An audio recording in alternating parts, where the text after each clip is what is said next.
Hi అండి. చిన్న పిల్లలున్నా సరే పొలాల్లో కష్టపడుకునే వాళ్ళం. మాకైతే డైలీ తెలిసిన పని కదా, చేసుకుంటాము. కానీ ఈ వానదేవుడు ఏంటండి అసలు పగబట్టినట్టు మాతోనే ఉన్నాడు.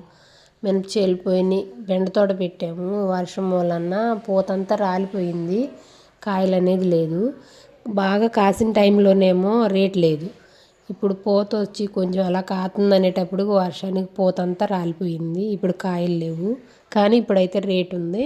రేటు ఉంటే కాయలు ఉండవు, కాయలు ఉంటే రేటు ఉండదు. ఈ వర్షం మాత్రం కంటిన్యూగా పడుతూనే ఉందండి. మాకు దివాళీ నుంచి వచ్చే పూతంతా, బెండ తోట పూతంతా రాలిపోయింది. ఇంకా ఉన్న కాయలు మాత్రం ఈరోజు మేమైతే కోసుకుంటున్నాము.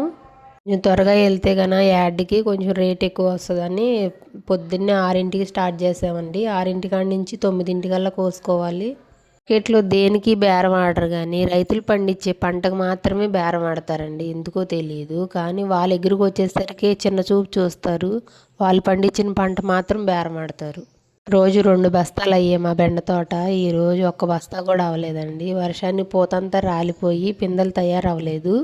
కాయలు అయితే కొంచెమే ఉన్నాయి. ఆ ఉన్న మాత్రాన్ని కోసుకుని మార్కెట్కి అయితే వెళ్ళాము.